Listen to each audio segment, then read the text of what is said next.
from RTV6, Indianapolis This Week. Thank you so much for joining us here on Indianapolis This Week. I'm Jason Fechner. From Capitol Hill to the Circle City, a very big weekend. We begin this Sunday at the State House as Governor Holcomb is pledging to stay involved in a potential health care overhaul from Washington. He entered the public debate 2 weeks ago to urge support for the GOP health care bill, which for now remains stalled in D.C. Now he's offering some new insight on what it could all mean for HIP 2.0. Our TV6 State House reporter Katie Hahn sat down one-on-one with Governor Holcomb. Do you see HIP 2.0 continuing in its current form and scope if federal funding for the program is decreased? It needs to. And I actually see what's going to be next after HIP 2.0, what will HIP 3.0. As you know, we also on January 31st requested an extension of our waiver and sought some additional tools to address some substance abuse and mental illness issues that would allow us to address the whole Medicaid population, not just HIP 2.0. But again, this is underscoring the fact that let states have the flexibility and the authority, and we can best address the issues that are affecting our citizens. And I want to be compassionate about those who are receiving care and make sure that we're able to address all those in need. We can't do it if we stay on this same course. Sooner or later, the bill is going to have to be paid one way or another, and I want to make sure before bankruptcy hits on the national front, we've had the opportunity to help right the ship. Do you think it's fair to say that the Affordable Care Act is imploding when Indiana has benefited from that Medicaid expansion? Yes, I do. It isn't. Both are facts. So I do agree with your statement, and that doesn't mean that we can afford to stay on this course. We can, what we do know are premiums have gone up, deductibles have gone up, care quality has gone down, providers have decreased. So we've seen this movie before, and we know what's around the corner, and so we have time right now with all the lessons that we've learned. HIP 2.0, I've not seen a better program. Those lessons that we've learned inside that program can be applied to the program overall, and we can benefit from that, but we can't remain on cruise control. When it comes to flexibility and cost, control over the program, how much of that should go to the federal government? How much should go to the state then? I think as much of the control that states can receive, the better off the federal government will be. We're truly in this together, and we need to be working toward the same end. And so I'm encouraged, quite frankly, that the new administration has this mentality as well. And I just hope that we can solve this before it's too late on the national front. Should the state then pick up more of the cost? I think we ultimately will have to, and therefore we need to make sure that the timeline and the glide path allows us the means and that flexibility to address those control issues and those flexibility issues. That's why I say bet on Indiana. I feel very comfortable with the men and women that we have working for the state of Indiana, Dr. Walthall and Dr. Jerome Adams at FSSA and the Department of Health. These are superstars, and they have ideas on how we can improve cost, access on our healthcare delivery here in the state of Indiana, and I want us to lead the way, and I want us to be the model in the future, quite frankly. What do you think is the best way here on the state level to fund infrastructure? That's a great, timely question, as of even yesterday, and I think I've viewed this from the very outset as there are various options, revenue sources, some of which I don't prefer.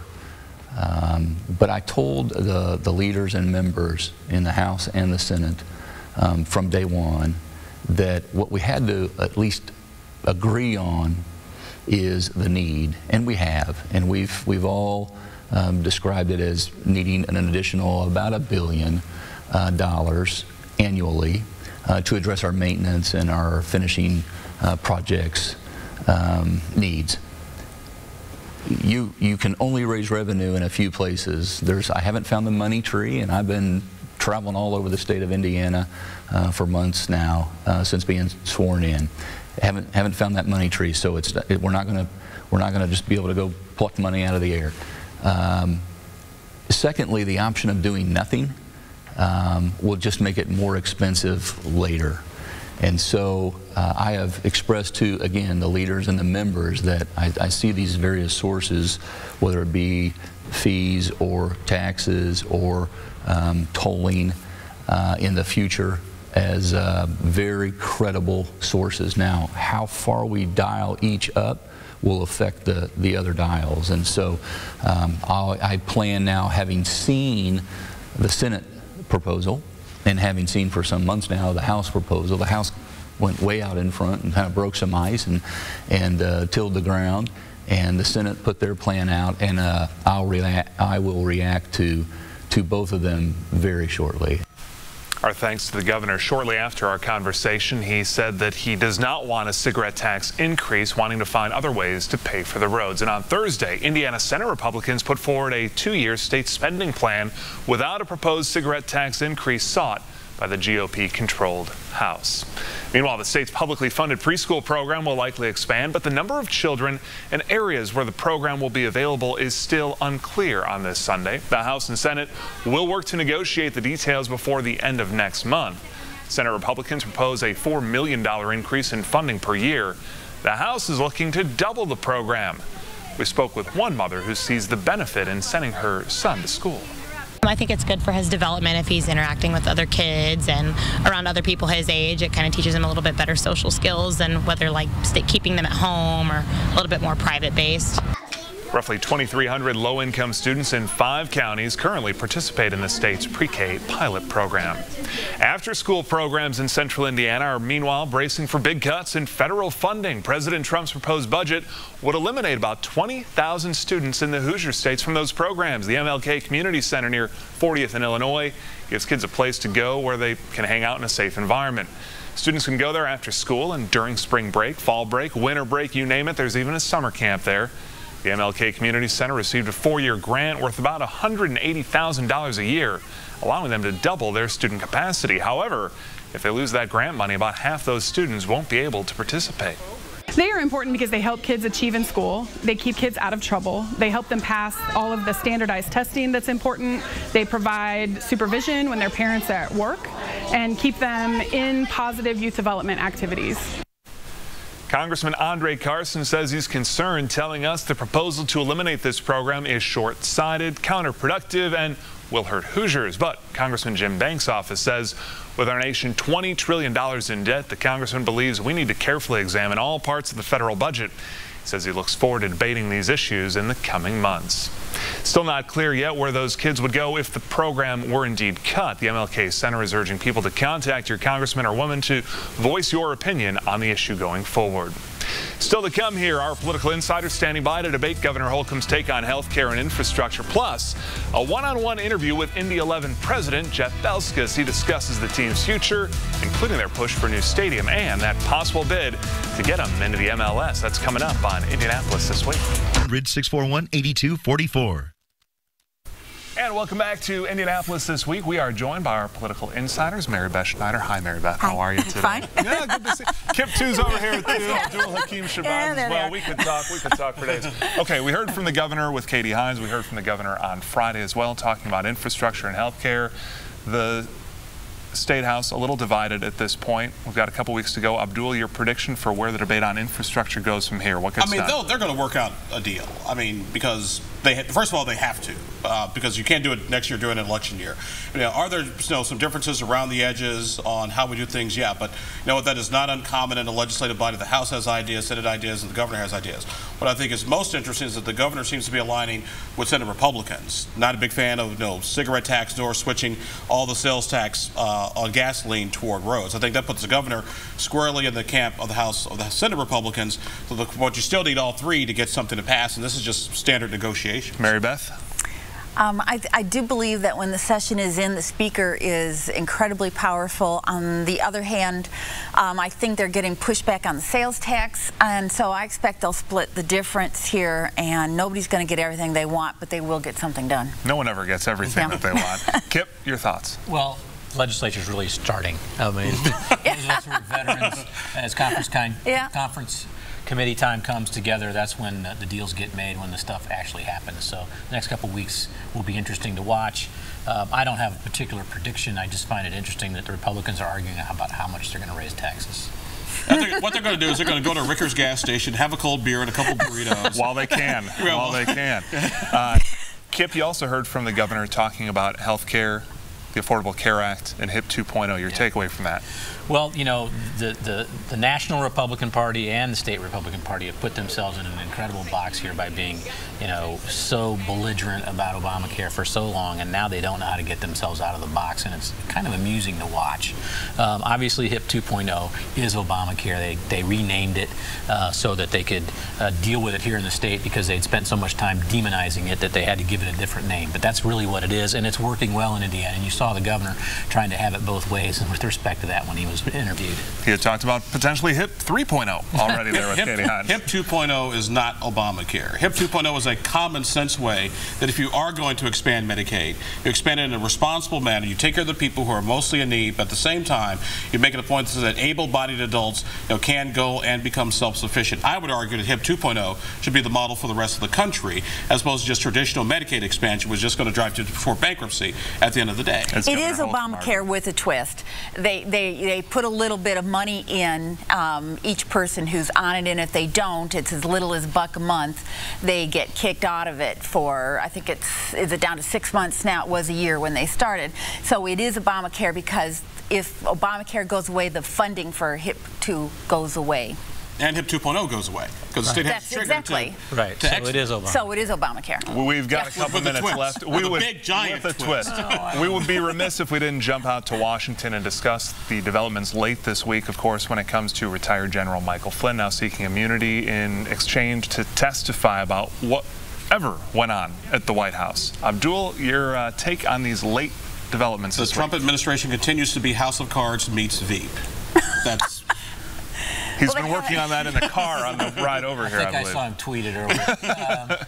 It's just a rolling disaster on every level that you can imagine. We have a president who is incompetent, who is arrogant in his incompetence and uninterested in policy details, and who probably was conspiring with the Russians to steal the election. Mary Beth, President Trump tweeted on Friday that this is a witch hunt and that Flynn is smart to seek immunity because it is a witch hunt. Is this a witch hunt? No, it's not a witch hunt because it's the FBI and Republican-led intelligence committees, not Democrats, who are in the driver's seat here. And it's terrifying, frankly. That tweet was just outrageous. He is saying that Flynn, whom he fired, should get immunity to testify against him. What is he thinking? But I don't think he's ever thinking. And it's a disaster. You've got to always hope that the president is competent and in control, and no matter which party. It's bad for the nation to have this going on. And what is this? 61 days, 62 days. Yeah, and something else to think about, too. Mr. General Flynn was also, you know, on one of the talking heads a while back saying, you know, nobody seeks immunity and nobody lawyers up unless they've got something, you know, something to hide. Unless they're guilty is what he said. Or guilty, yeah, exactly. And then, you know, and this will tell you how messed up things are when Kip and I agree with each other about how bad things are getting. That is messed up. Abdul, Kip, Mary Beth, thank you for joining us. We appreciate it. Follow us on Twitter at Indy This Week. Also, this week, a celebration at the State House for Hoosier Muslims. The successes they're seeing amidst a sometimes uphill fight against intolerance. Special guest joins us next with more.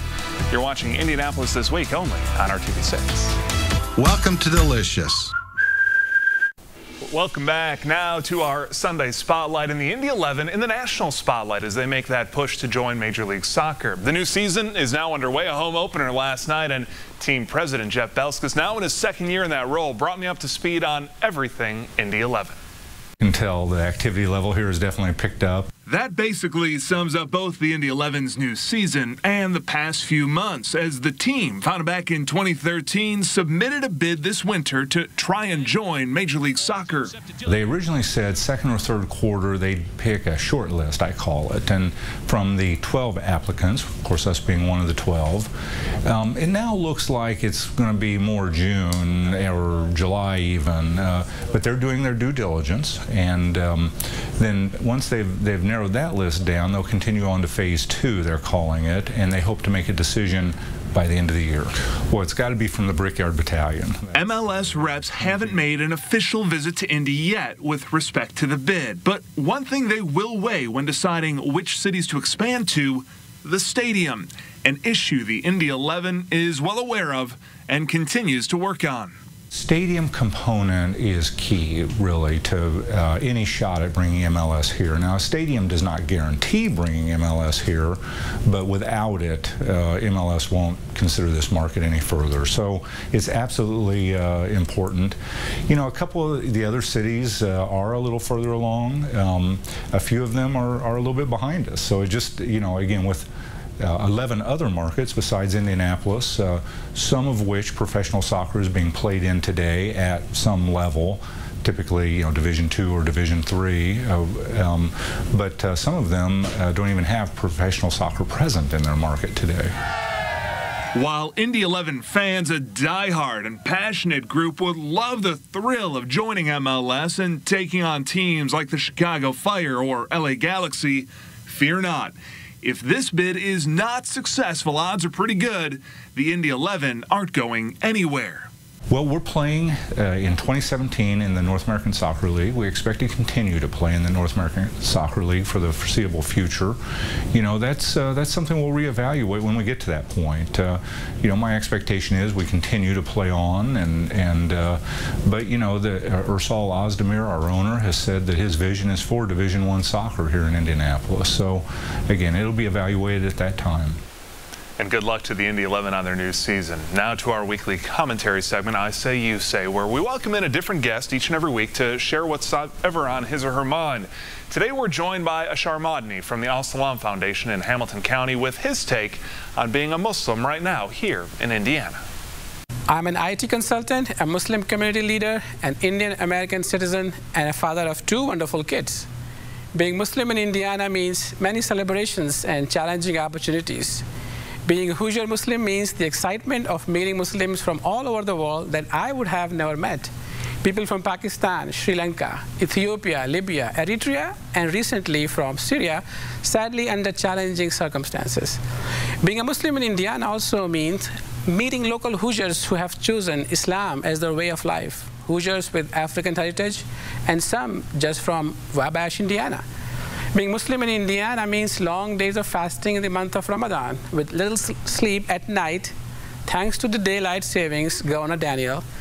To many Hoosier Muslims, it means celebrating religious events of Eid away from the family they grew up in, but with their newfound friends and families in their neighborhoods.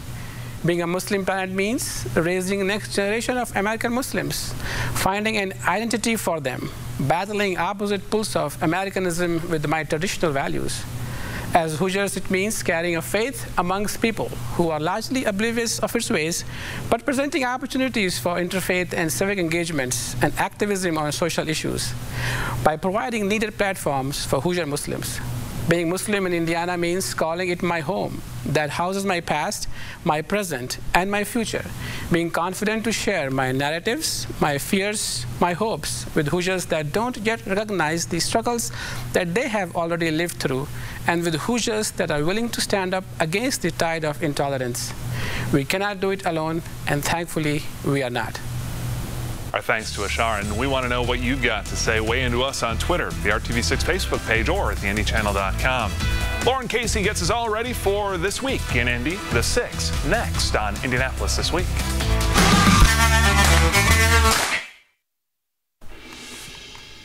Right now, a SWAT situation is unfolding on Indianapolis's northeast side. It's happening at a home blocks away from where a shooting victim was found around 4 o'clock this morning. Good morning, Indiana's Emily Pace joins us from 30th and Hovey.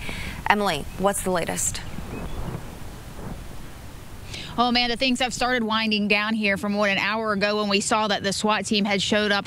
They were calling out to people to come out of that White House you see down the street from where I'm standing. At least 7 people came out. We're counting 6 males, 1 female. 1 suspect is still on scene right now. We're told that police will be questioning these people in relation to that shooting. They believe maybe one was the shooting suspect. Hopefully, police will have this sorted out in a few hours, and we'll keep bringing you updates. Reporting live here on the city's northeast side, Emily Pace, RTV6. And remember, you can stay up to date on all the latest breaking news on the RTV6 app. Have a great Sunday.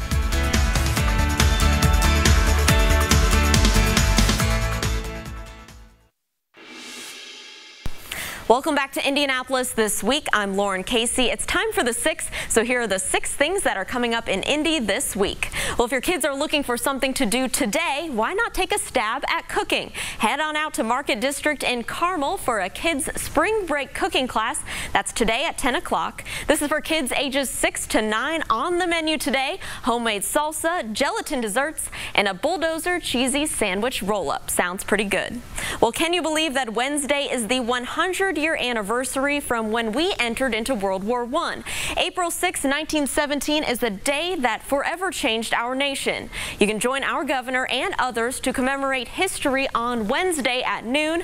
This centennial celebration will take place at the Indiana War Memorial that's in downtown.